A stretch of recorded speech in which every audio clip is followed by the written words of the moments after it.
attitude is, let's be experimental, but is it just a stated attitude or is it actually happening?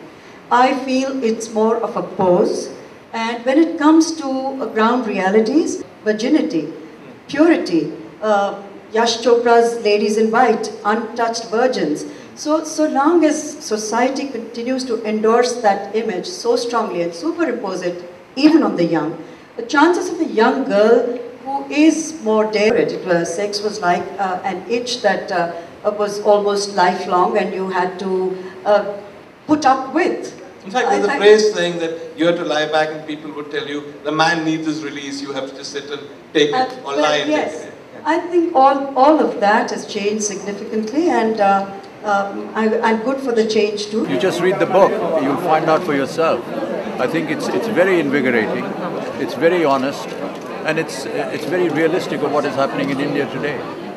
And the most important thing is that it's coming from the mouth of a woman, which is what the text of my entire speech was. जिस तरह के साधन आप प्राप्त हैं हमारे पास, हमारे देश में, उनके साथ जूझना पड़ेगा।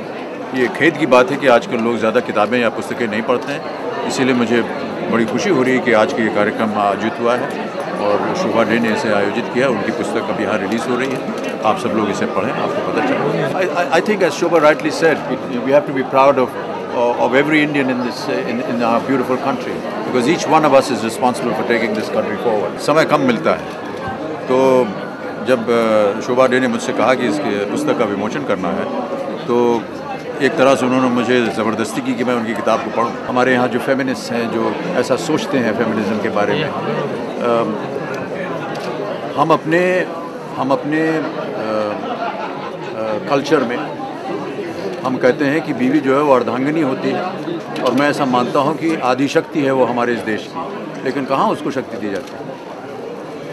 तो मैं चाहूँगा कि ये वो तो आंकड़े पढ़ के आपको पता चल जाएगा, लेकिन पूरी आदि शक्ति जो है वो नारी को नहीं मिलती है। उनके अपने उनके साथ बीती है और जो उन्होंने अपने नज़रिए से देश को देखा है, और उनको पढ़ करके आपको पता चलेगा स्वयं कि किस तरह बहुत सी ऐसी बातें हैं जो कि आम आदमी जो है जिसको ना मालूम हो, या बाहर देश का, जैसे कि उन्होंने अपने भाषण में शुरू में कहा कि मैं जब बाहर देश जाती हूँ तो मुझे अजीब लगता है जब मुझे अपने देश के बारे में ठीक बातें नहीं सुनने को मिलती हैं।